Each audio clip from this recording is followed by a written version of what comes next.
Yes. Yes, yes, yes, yes, yes, yes. Yes. Yes, yes, yes. I'm still waiting on Facebook, people. I'm still waiting on Facebook. As always, there's always one that just won't come to the fold. Anyway, let's begin our prayer here. Our hands up. And we want to thank Jah for the first breath we have in the morning. To help those who cannot help themselves and to be compassionate toward our enemies up into our patata and the kulo. But most importantly, to love our families and friends as they are human beings as we are too. And for all that is good in this world, teach our children ahead of time that we can do better and be better ourselves. In Jesus Christ we say these things. Jah Rastafari. Jah Rastafari. Jah Rastafari. Okay. And we are up, people. We are definitely up. We are up.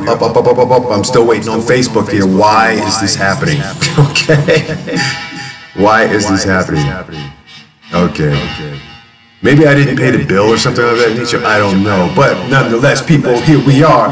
This is the Ktng Morning Show. Too much information and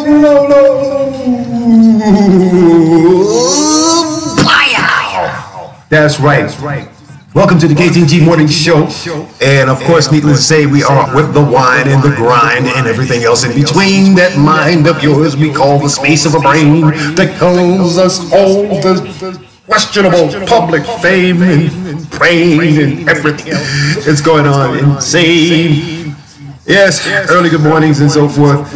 And peace to all in Universal Zulu Nation, the whole 9 yards and whatnot. Y'all know how we do this. This is the reason why we're up, because for one thing, this is the first day of what they call African American History now.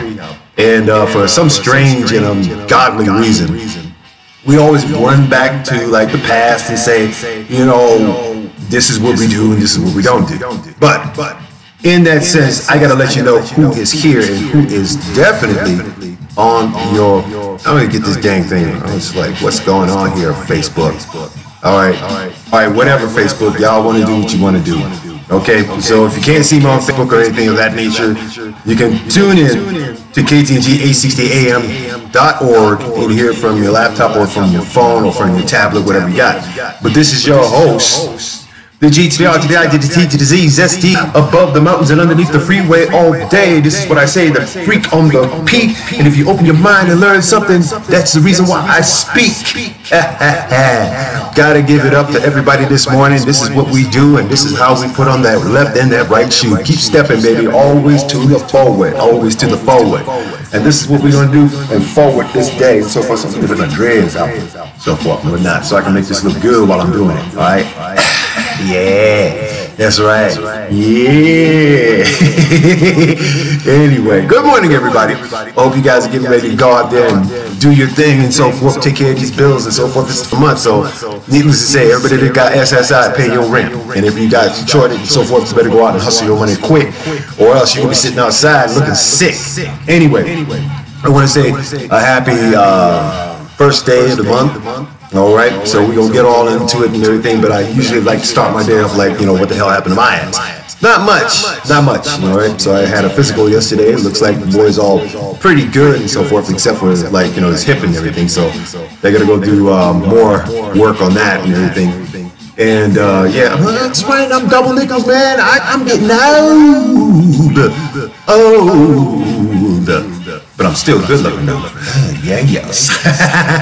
I'm fun loving, baby. I'm fun loving. Anyway, One of the coolest things I love about being out here and so forth is that people speak when you speak to them.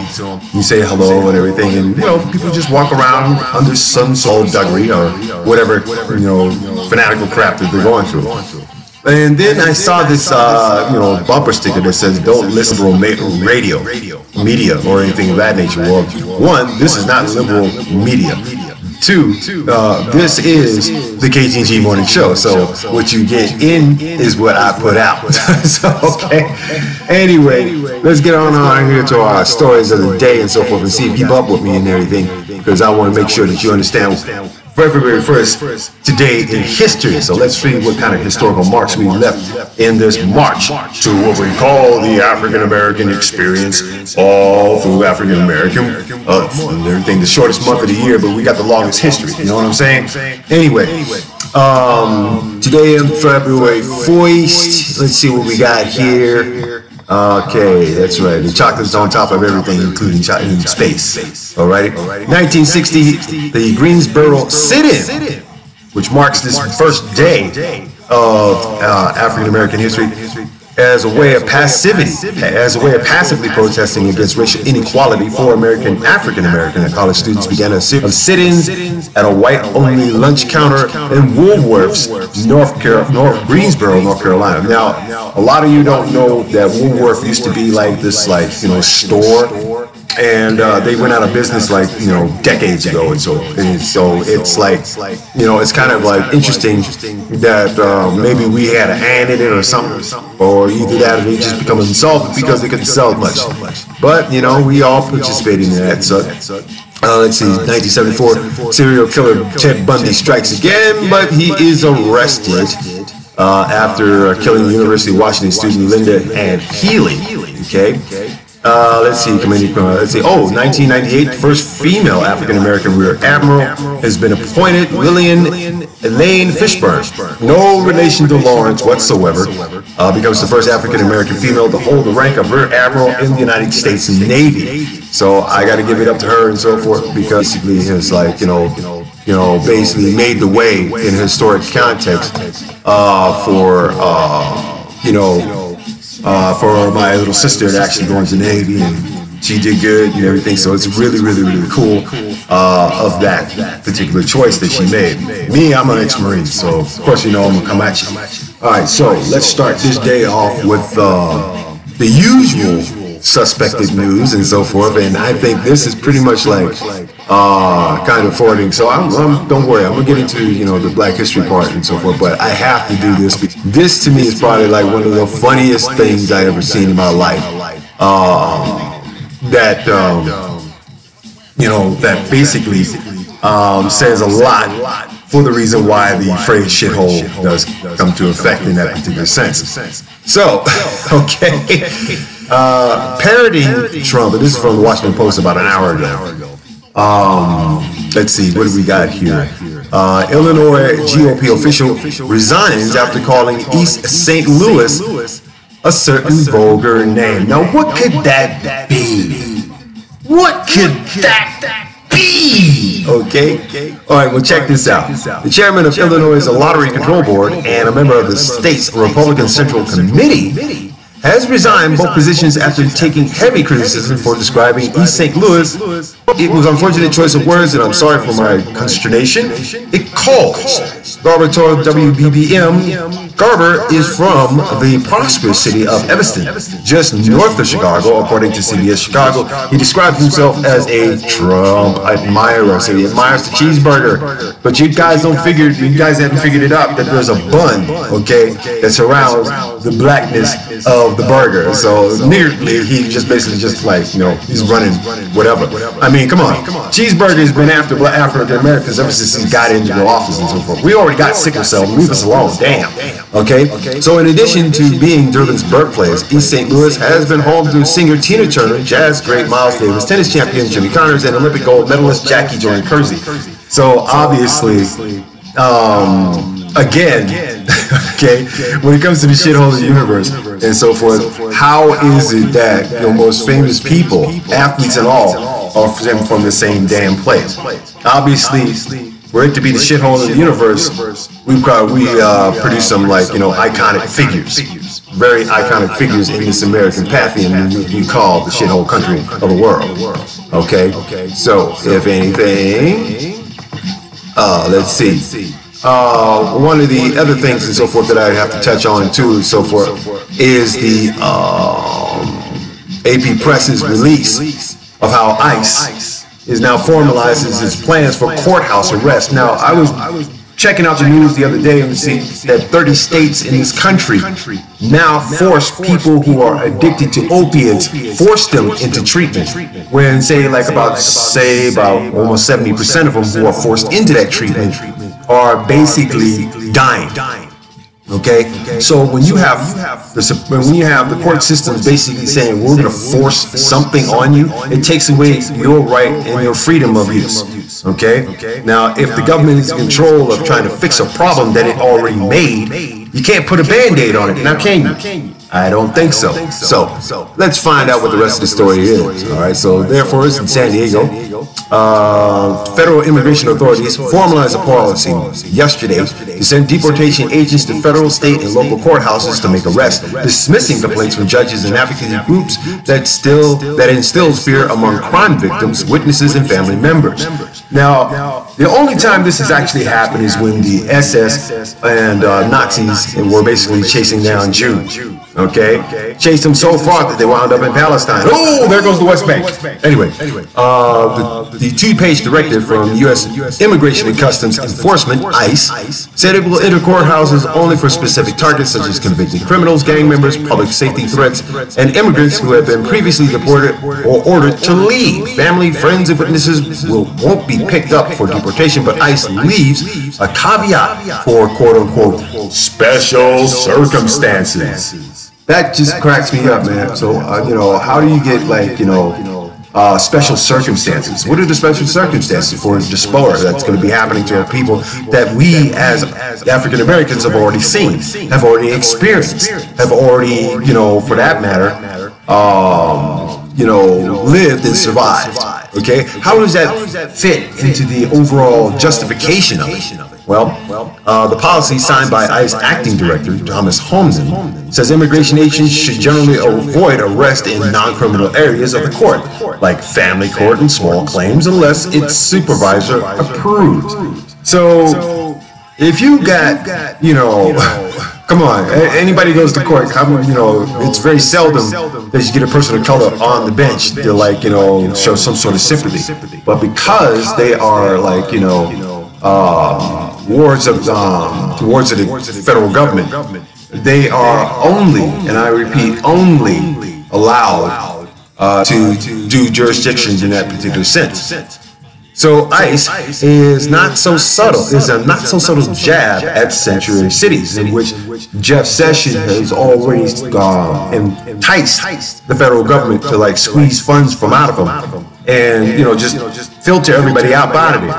Now, needless to say, a lot of people don't realize that immigrants make up a large proportion of your not only your social services, but more importantly, of the services that are deemed from hotels, service industries, janitorial work, garbage collection, all the lower end works and so forth, as far as delivering, products and so forth in, tractor trailers, okay, and trucks and so forth that crisscross around this infrastructure that's crumbling left and freaking right. So ICE, in a not so subtle jab at sanctuary cities, said limit work with immigration authorities, said, quote, increasing unwillingness in some jurisdictions to cooperate with ICE in a safe and orderly transfer of targeted aliens inside their prisons and jails has necessitated additional at-large arrest. Now, you got to understand, okay, that a lot of self-made criminals are, basically are trying to continue necessary enforcement of our country's immigration laws. It is. It's been going on for quite some time. Okay. Let's start this. Let's catch you guys up on this. Okay. First and foremost, George Bush basically had the damn thing on his table. He passed it on to his son. He passed it on to Obama. He passed it on to probably the most racist president you will ever see in this damn country. So on Wednesday, Washington State Supreme Court Chief Justice Mary Fairhurst wrote in March that ISIS presence was, quote unquote, deeply troubling because they impede the fundamental mission of our courts, which is to ensure due process and access for everyone, not just for those who can afford it, regardless of their immigration status.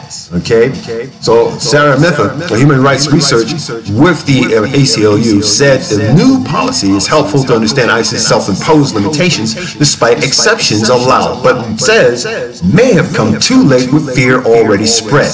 So if everybody's like, you know, ducking and hiding and whatnot, it's like, come on, man.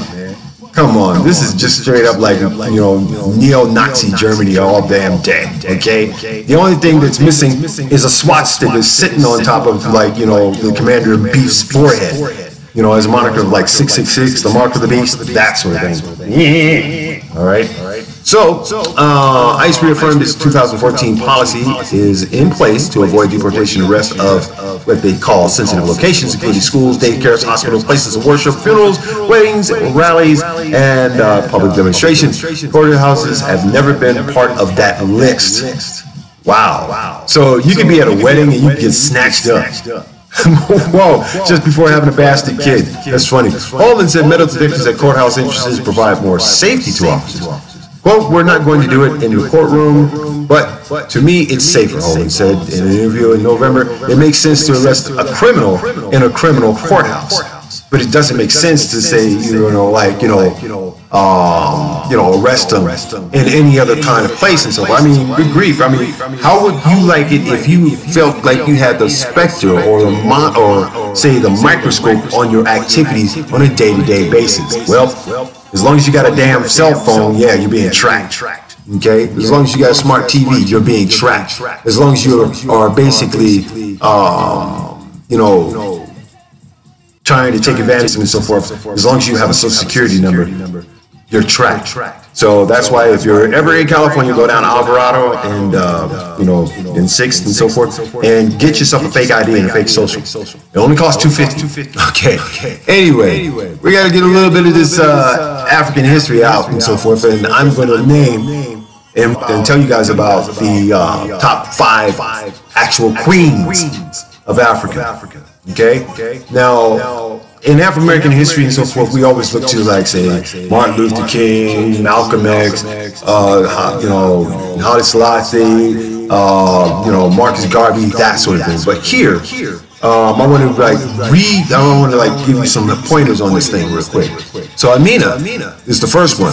It's Queen of Zaire, Nigeria, in the 15th century. Now, a lot of you don't read about this in, the textbooks and so forth until you actually get to college. But she ruled for 34 years, and she was commonly known, Amina too, commonly known as Amina, was a great Hausa warrior who later became the Queen of Zazu, apparently known as Zaire. Okay, as the granddaughter to the king, Sarkin, Amina was the apparent heir to the throne after Bakwa, Turnaku, the king's wife and the mother of Amina. Contrary to how her mother used to rule the Zazu kingdom, Amina chose to be a warrior and eventually became the greatest warriors of the Zazu kingdom. And when her mother died, the kingdom was passed to Karama, the queen's younger brother, who ruled for 10 years. That's how Amina, after Karama's death, became the queen of Zazu. She ruled for 34 years, continuing to be an active warrior until her death. History has is that she conducted her first military expedition 3 months after she stepped into power. This, in turn, helped her to hold her power in place for another 34 years, which again saw to it that she expanded the Zazu kingdom into one of the greatest domains of that time. But her main focus was not entirely based on annexing lands from her neighboring communities. Instead, she fought hard to grant the Zazu traders of that time a safe passage through the kingdom. She is also acclaimed for being the ruler behind the fortified city walls, a common characteristic of a Zazu state. Okay? Number 2, Candace. Now, there's a lot of women out there named Candace. Okay? But she is the empress of Ethiopia 332 BC. Okay? In a bid to conquer the formidable ancient Egypt kingdom, Alexander had to first invade Ethiopia in 332 BC, but his army could not go past Ethiopia. Boom! boom, okay, since it was being commanded by one of the most dreaded generals of the time, Empress Candace. King Alexander, on seeing this, decided to pull back his army as he could not risk being defeated by the great African empress. And up to date, historically, Candace is credited as one of the strongest female military tacticians who also had great military commanding skills. Okay? Number 3, Makeda, Queen of Sheba, 960 BC. Now, everybody knows this story and whatnot, but a part of being the subject of one of the most cited Bible verses, or an inevitable subject of the present time history, Makeda's achievements and her great kingdom will forever be held by several generations yet to come. The most interesting story of this great leader is when she met with the biblical King Solomon. In fact, she's biblically described as the epitome of beauty and power, and has a series of remarkable achievements recorded in the Glory of Kings and the Kabar Nagast. So if anybody wants to question, black history and so forth in the Bible, start from in the beginning. During the reign of Makeda, Ethiopia was considered to be second after Egypt as far as power and fame was concerned. Okay, and if you watch the 10 Commandments and everything with Charleston Heston, they'll say an all damn day, but they will not correctly come to pass of saying who she was or anything of that nature. This made several kingdoms be fascinated by how the female ruler could make such a small kingdom into one of the most revered kingdoms in the world. This is what made King Solomon to be interested in having a commercial relationship with Sheba. As a result, he decided to invite Queen Makeda to Israel, and the rest is history. All right, number 4, Nefertiti, Queen of ancient Kemet from 1292 BC to 1225 BC.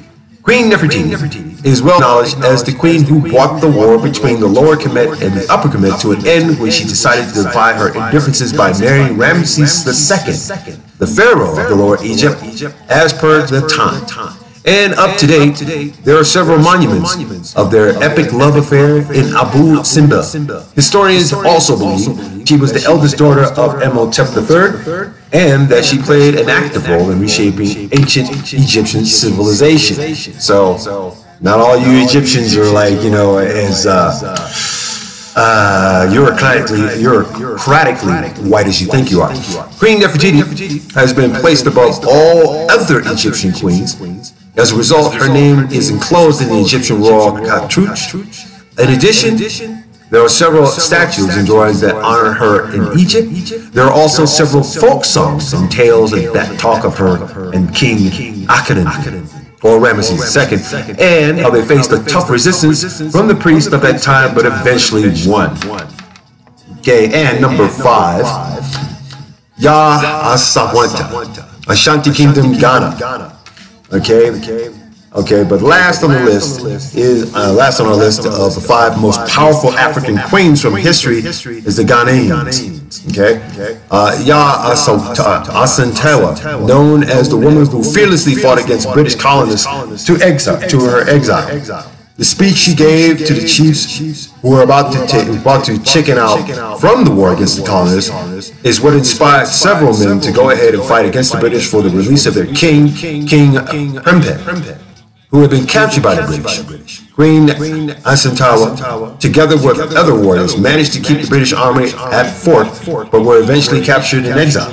Historically, Yah Asantewaa is credited as the last woman to ever lead a major war against the colonists. Thus, her name will forever be remembered throughout the African history. So, in that sense, we had a lot of powerful queens and so forth. But what does that have to do with America? What does that have to do with America? What does it have to do with African Americans altogether? The question here is that we have had, many places here in America named after African states that were already there. Okay, out of many countries and many villas and many townships are named here in America after places of Africa. Okay, so when it comes to being parasitic, yeah, this is a shithole country for doing it. Okay, straight up and down. No other way you can, refute that. Okay, so anyway, as long as the, I mean, no, as long as the shithole-orama keeps going, we are going to still have these particular problems and so forth, where we're dealing with white supremacy, where we're dealing with racism, where we're dealing with the foundation of secular dissemination and diaspora of the black community as a whole. Okay? I can go on and, you know, ramble about this all damn day. I could. But the fact is, this is the now and this is the here and now. And I urge people during this Black History Month not to sit up and watch Roots. Okay? Let's focus on things that we are already doing, that we're making happen, things happen. Ludacris, he's got foundations now. He supports his communities, left and freaking right. Snoop Dogg supports his community all day long. And do you hear about that in the news? Do you hear about how, you know, we've already accomplished many firsts? What we need is our recognition for the things we sustained. Okay? Like the NAACP. Okay? Never mind Al Sharpton. Okay? He's a snitch for like the FBI. So we try to like step out of there and everything. But how about this? You know, we have basically made it possible for everyone else to fight for their rights. Plain and simple. As a matter of fact, we even had the first U.S. black president. It wasn't Obama. Okay, look on the back of your $2 bill. You see my boy sitting there. Okay, right next to Jefferson. Y'all ain't got to do that. That's the reason why the $2 bill was like in limited circulation. We're at the halfway point here, people, and this is the KTNG Morning Show. Alrighty, and I want you guys to know that we are all happy. We're all doing what we do best, and that is to actually entertain and educate you all together and so forth. So if anything, if you're on YouTube, follow us through 2018, subscribe, like, smash that love button, do what you got to do and so forth, and follow us and find out what's going on. Later on today and so forth, we're going to have a history of hip-hop. You know, for everybody that needs to know, okay, hip hop started in the Bronx, but I really have to tell you that the premise for hip hop starting was in Jamaica. Okay, a lot of people don't know that. Okay, when we used to have the sound system parties up on the beach, that's where they got it from. Jamaica moved up to New York, and the next thing you know, we got sound system parties. Alrighty, and that seemed to spread as a cultural event throughout the entire New York area. Alrighty, maybe in, you know, Upper Manhattan, it kind of like, well, Upper Manhattan, you had like a lot of, you know, porno and sex shops going on at that time. But the fact of the matter is this: when it came to, you know, being consolidated and actually used as a front for peace, love, unity, and having fun, African Bombada did that and made Zulu Nation, and the rest is Universal Zulu Nation. So guess what? We are now running this planet, and everybody and their mama came second, right behind it. Okay, it did. As soon as soul and R&B started to die down in the 70s, that's when we took over in the 80s and have been taking it over and been running it ever since then. Okay, so much for the criticism of it being a fad. Yeah, it happened, it stayed, and it came, and it saw, and it conquered. So, back on the YouTube. Who is this? This is the KTNG Morning Show, and I'm your host, the Grits Man. That's right, people. We are up and we are living. But you know something? Hip-hop paved the way for other groups and other ethnicities to join in the bandwagon of explaining, you know, what's happening with them.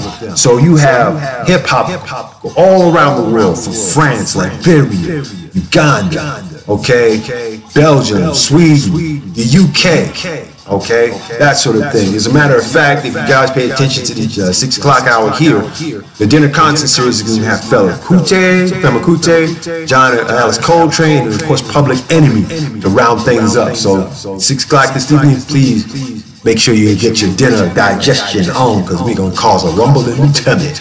Moving right along here, as usual, I have these crazy things that should be working on this dang-on system of mine. Of course, when things do go wrong, technically, I am here to fix them. So, if anything, I'm the only person that can do this, because I know what the system does.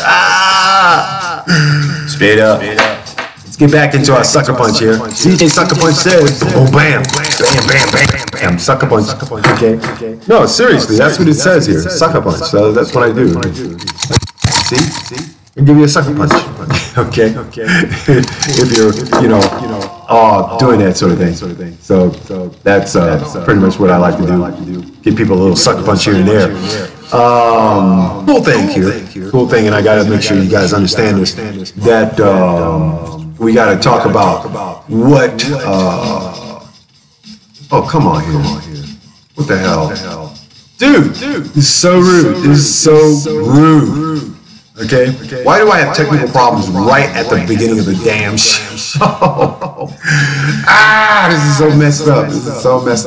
This is so messed up. Okay, why are they doing this to me? Why? I don't know. I have no idea. Anyway, let's get on here. Let's move along and so forth so you people can understand what's going on. Okay, so one of my stories here about a couple hours ago.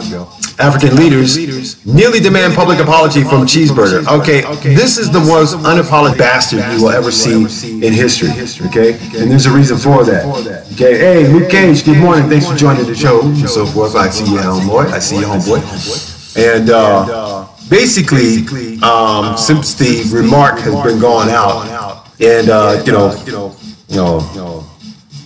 Illinois is a certain section that is almost like shithole of universe. In Addis Ababa, Ethiopia, African leaders this week came close to demanding that El Presidente Beefaholic, your commander in beef, the Bloatus, who is your POTUS, Cheeseburger, publicly apologized for his vulgar remark about the content that, quote unquote, that defines all forms of diplomatic etiquette, according to a draft declaration obtained by the Associated Press. The draft declaration, created during an African Union summit, says heads of state and government are, quote unquote, deeply appalled by Cheeseburger's reported comparison of African countries to a dirty toilet.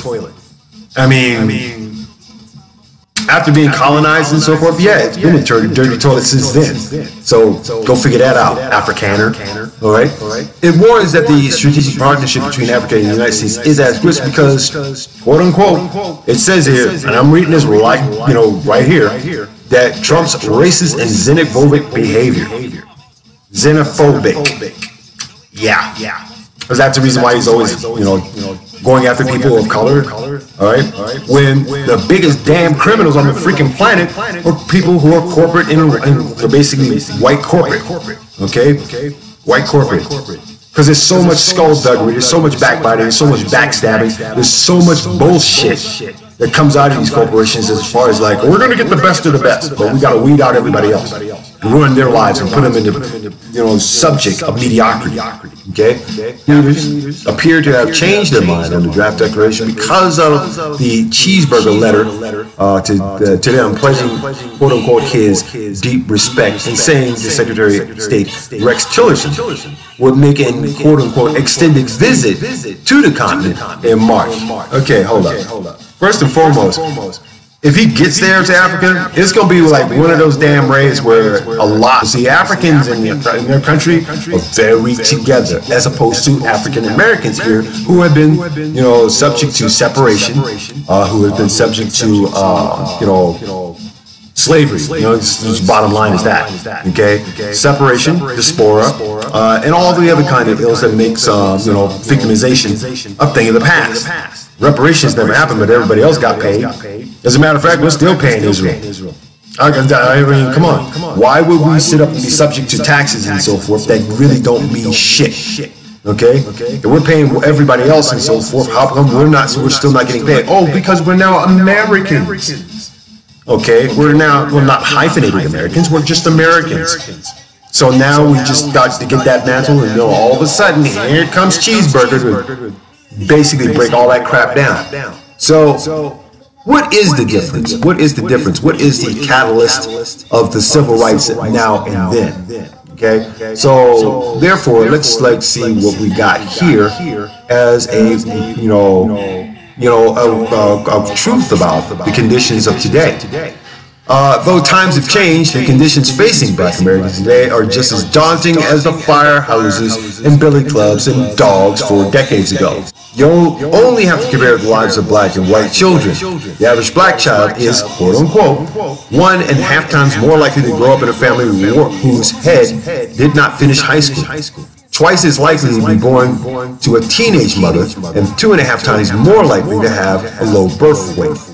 3 times more likely to live in a single-parent home, 4 times more likely to have a mother who has no prenatal care, 4.5 times more likely to live with neither parent, 5 times as likely to depend solely on a mother's earnings, 9 times as likely to be a victim of homicide. Not homicide by, say, choice of being in a gang, but also in the same instance by the police department. And the FOP just continues to write that shit off. All right? So in every way, which life is measured, life chances, life expectancy, median income, black Americans see a deep gulf between the American dream and the reality of their lives. So therefore, that's the reason why Martin Luther King wrote and spoke of the American nightmare. The only effective tool for advancing entry into the mainstream of American life for the past 30 years has been affirmative action, which is sitting on the chopping block. You can sit there and say this all you want. You can say no about that all you want, but yeah, that is a reality, okay? And now it seems like everybody's like pretty much like, let's see, what can we do to make this up? Oh yeah, we can basically up the minimum wage. Well, Cheeseburger wants to take credit for something that he never did because that was done by Obama. Okay, pat yourself on the back, you idiot. Okay, pat yourself on the back, you idiot, because for one thing, you didn't do anything. You did nothing. Opponents now try to tell us that it doesn't work, or that it used to work but doesn't anymore, or that it only helps people who don't need it. They argue that the beneficiaries of race-centered affirmative action are, quote-unquote, profiteering from it. I hate to say this, but yeah, that's true, because for one thing, there's a lot of, there is a lot. There is a lot of non-prophecy that goes on with this, okay? And who are the biggest non-profits? The NFL, the NBA, baseball, okay? The sporting institutions that we find ourselves being, athletes. And you can forget about that in Hollywood because it's all about your talent, if you have any. So affirmative action is not about preferential treatment for blacks. It's about removing preferential treatment rights have received throughout history. Nor is it a poverty program that ought to be blamed for the problems it was not designed to solve. Okay? So therefore, in the late 60s, the wages of black women in the textile industry tripled from 1970 to 1990. Black police officers more than doubled. Black electricians tripled, and black tellers quadrupled in number. The percentage of blacks in management and technical jobs doubled. The number of black college students increased from 330,000 in the 60s to more than 1 million in 18 years. Numbers don't lie. This is what affirmative action has done.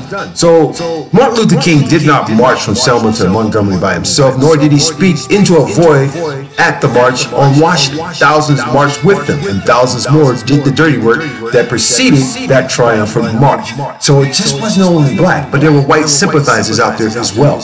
And those white sympathizers who rode with the freedom marches and so forth and everything have been like dogged as enemies of the state. Besides, black Americans didn't just march into freedom. We worked our way into civil rights through the difficult business of organizing, knocking on doors, one-on-one, registering voters, one by one, building communities, block by block, financing the cause dollar by dollar, and creating coalitions one step at a time. Okay? So, therefore, there's a common cause for all colors. For too many people today to fight for equal justice is a spectator sport, a kind of NBA game in which all the players are black and all the spectators white.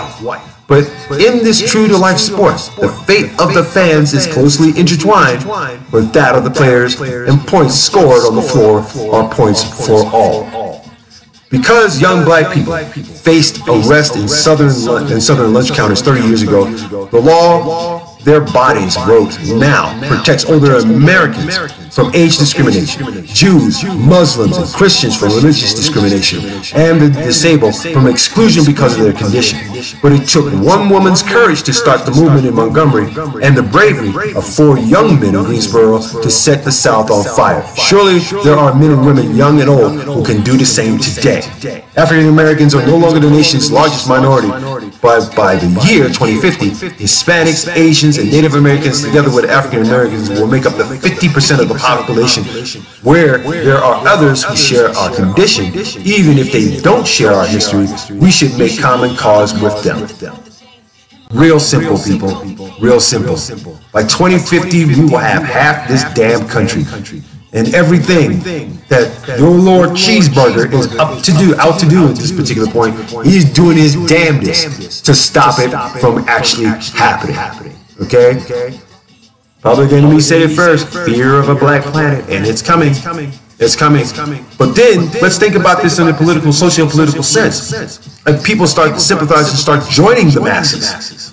We will then have little over 60% of this country in our grasp.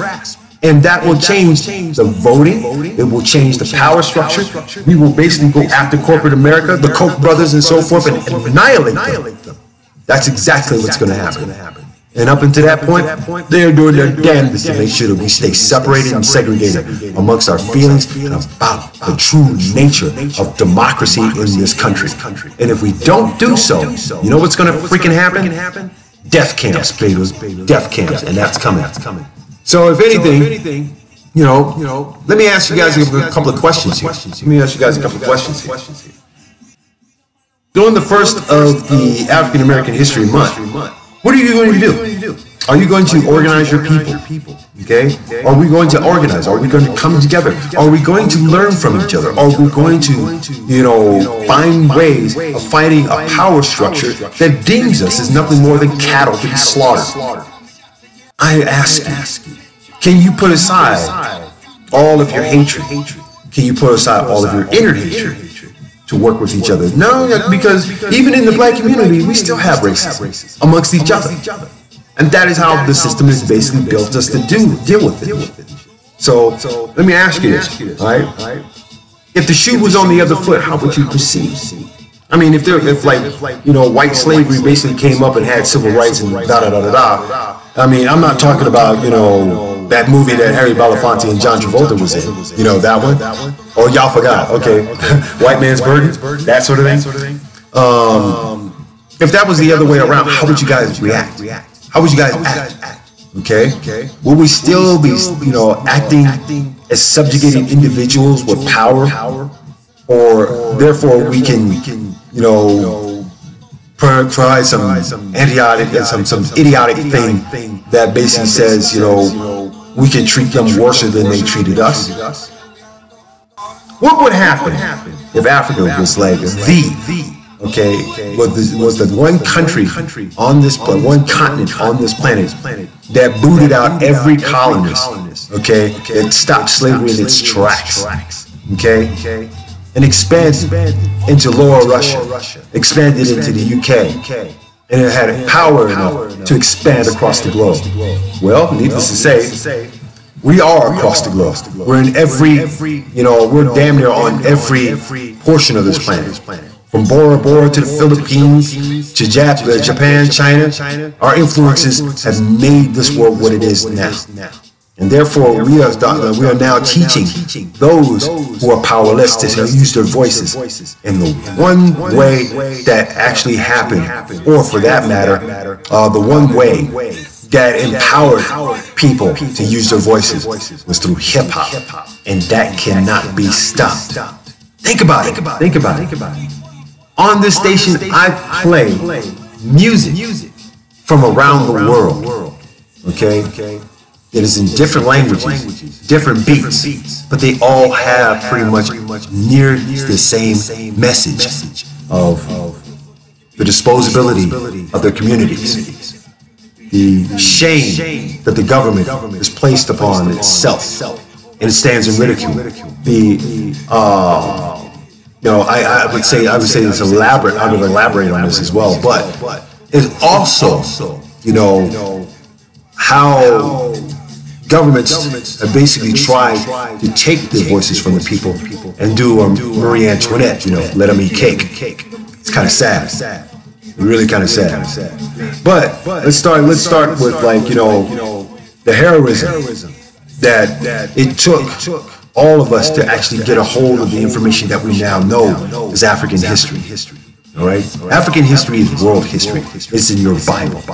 Okay, I got a 10 o'clock show and so forth that describes how white-based the Bible is.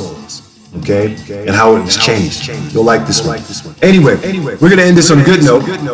An African-American girl, 7-year-old Florida girl, rescued his family from a house fire, and she says she didn't want us to get killed. Okay, this brave little girl, okay, is being held a hero. Okay, not a congressional hero. Okay, not somebody that she could actually like wind up in a Clint Eastwood movie. Okay, well, she has 2 white counterparts, that sort of thing. Is being held a hero after fast-thinking skills saved their family in their home. From when it caught fire that Sunday. Tracy Durant said she remembered the fire safety tips she learned in school when her family's Escambia County home caught on fire. According to ABC News, the fire broke out when Tracy's 13-year-old cousin, Shemaya, was cooking on the stove. It looked like when the stove was on and it came up top, and then it kept getting bigger and bigger. She was told, she told WEAR of the Flames, I didn't want us to get killed. So the parents weren't home at the time, so she ran to the neighbor's house for help, asking to use the phone to call the fire department. She was able, everybody was able to escape the home, including Shemaya and their 11-month-old cousin. She goes, quote, I feel happy to save my baby cousin because I didn't want him to get killed. Okay, he is 11 months, and he will turn one. He'll turn 1 month. He'll turn 1 next month on the 9th. So happy birthday! Shemaya was taken to a local hospital for serious conditions, but expected to survive. The grandmother says some things in the home could be salvaged, but most of the family's belongings were destroyed. So therefore, we should at least have a, we should actually have, say, like a GoFundMe page for her and everything, so that way they can get their stuff back and also get a new home. Okay, so basically, she told WEAR that the family is proud of this little girl. The little girl is praised teacher for her fire safety skills. She said one day I would be a hero, and I wanted to start practicing now. So for the queens, the African queens who were heroes before the biblical sense, okay, before any of it, is now generations and ancestors later, it's produced, okay, a little girl who becomes a hero and continue that tradition today.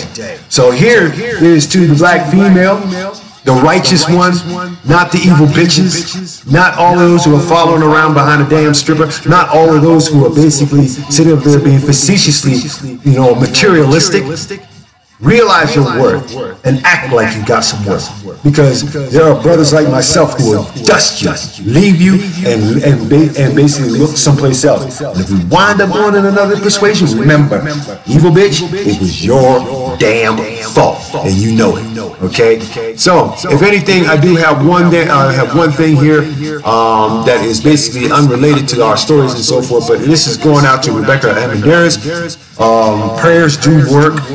And I know your baby's just facing a tough uphill battle, but I'm pretty sure that we can all come together as human beings, so this young life can basically live a life of normalcy.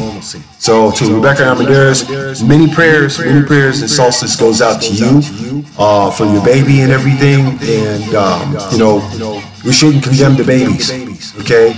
Regardless if she's Latino or not, we shouldn't condemn the babies. The babies are innocent. They're born into our sin. They're born under our corruption. They're born, okay, into this messed up ass world that we've already seen, that has been going downhill since the 1920s of prohibition. All right? Yeah, man, after slavery, everybody lost their goddamn mind. Pretty much. Anyway, let's say good morning to everybody on this crazy mental day. Okay, the African Mental Month, as I will call it. But I want to give a shout out to all of our supporters, all of our listeners, all 496,000 of you across the world, Zulu Nation. Okay, get yours, come on in, and let's have a party all together, baby. That's how it comes. Because I'll be the first to tell you right off the bat, all right? There is no segregation in heaven. There are no outer lords or inner lords or anything of that nature for witchcraft and all kinds of demonic, restitution. Okay? The only thing we really do have to stop and basically face as a bold front is the racist activity that's coming from the top of the hill and trying to divide us all as human beings. Therefore, get off your asses. Stop being placid. Stop walking around with your head down and your knuckles dragging and your pants sagging. It is not fashionable, okay? It just shows that you are a slave to some sort of cultural fashion that they have in prison. In other words, man, it makes it look like you're ready, okay? Prime suspect. Quote, quote, suspect, okay? So if you wind up going to jail and whatnot and becoming an undercover fag, that's your business, all right? And another thing, okay? I'm gonna say this so this way you guys understand it. Just because, just because I can sit up in here and do this, you should be able to do the exact same thing. Get your voices out. Speak. We have platforms we can use as tools, not toys and games. But if you're so lost in if you're so lost in that crap, guess what's gonna happen? Guess what's gonna freaking happen? All right? You're gonna be no more of a slave than there was slavery about 56, 7 years ago. Okay? All right? So if you want to stay a slave and whatnot and condition yourself around this particular society, you're a freaking fool. You're a freaking fool. Get out there, get yours, use your voice. Don't be voiceless. Don't sit up and wait till the last minute to say, I didn't know. That is pathetic. You know how pathetic that is? You know how pathetic, do you honestly understand how pathetic that is? Okay? As human beings on this planet, man, we have the right to live the way we want to. Okay? We do. But we can't live in the abject ignorance. We can't live in the abject arrogance, even to our own spirit. Okay? And if your spirit is tainted because you don't have any other opportunities that you can't make for yourself, then so be it. You fall into that system of slavery. Okay? I choose the right road, which is be kind to yourself, be kind to your fellow human beings. And those manners will basically bless you for the rest of your lives. All right, let's say good morning to everybody, okay? First and foremost, I do have to say good morning to our avid listeners and so forth. And Dulcie Melody Orozco, good morning. Tom Bacon, the man synonymous with world domination. He's already got you parked up. Anyway, Walt, Super Walt, Cool Walt, they call him the man who remembers. Good morning. The legend, the icon, the man who has made the Funky Booty Show the way it is, right about now. We had to change it and so forth because we're not, in close proximity of each other. Oh, good morning to the creative one, Stephanie Nguyen, who contacted me last night. Hey, if you guys are out there in LA and so forth and actually want to get to, do a speech or anything of that nature, I'm going to post that information up. And she has a window for public speaking. So I would suggest you guys, get in contact with her. I'll post this up on Facebook later today. And also, good morning to my number one soul brother. I don't give a damn what anybody says about him. But because we have grown up together, he is like more brother to me than most black people. Paul Martin, good morning. I'll be talking to you later this morning. Brenda Eakins Perkins, good morning, love. Love you too. Sean Griff, comedy lady in Ohio, so she's not in the armpit, but she's out there. Tarsha Terry, good morning. Malik Smith, all the way out there in Belgium, hooking up with wife number 2. Good morning. I got some news for you, man. I'm gonna get with you in a minute. Done all. Good morning. Let's see. Chuck Daggers, the man, the legend, the guy who resurrected himself. All right. Good morning. He's one of my best friends. Ross Bernard Benzema, all the way out in South Africa. Good morning. Juan Garcia, the man, the Superman. Okay, the Superman, as they say. Goat Mafia. I'm serious, greatest of all time. But if you want Berea, get your Berea done right in Compton. Okay. Juicy Boy, Prince Mock. Good morning, and everybody else that's coming in late. I know you guys are coming in late and so forth for this and everything. I do apologize that my Facebook connection is just sitting there looking at me saying starting live video, and it hasn't even started. So I have to go back and forth and back and forth. I'm like, forget it. Anyway, also to some new cats and whatnot that came through. I'm Diego, LDV, good morning. Rodney Perez White, my cousin, 14 years running and so forth, and he's the man of the house, but more importantly, he's a good provider for his family, and he does his work. Good morning to you. Also, Trisha Squires, good morning. I guess good evening, wherever you are and so forth. Okay. Umani Ulin, good morning. Umazik founder, good morning. And also good morning to Scholar Rock Jr. Okay, let's see. Danny Trejo, good morning. Rodney Ella Rippey, good morning. Luke Cage Powerman, good morning, and everything. Keep winning, baby. Okay, and let's see. Paul Nagalka, good morning. Let's see. He's probably, my man. Frank Martinez, the angriest Mexican in Texas. Marcus Mark Love, McLaren, good morning. Oh my goodness. Let's see. Ooh, there you go. Oh my goodness. Okay, and who else we got going on here? Michael Durham, Seiji Morita, good morning. Let's see. Also, Chewbacca Amir Shakur, Janani Kimball, good morning. Let's see who else we got. Montel Martinez, good morning. All of you and your kids and whatnot. Good morning. And also good morning to Universal Zulu Nation around the world. Jamie Manton, good morning. I know my brother's out there doing well. Justice will come your way this year. I know it for a fact. This is the day in which we change every freaking thing that's ever happened on this planet, and we change it for the better, change it for the good. Enoch Godbody Starks, good morning.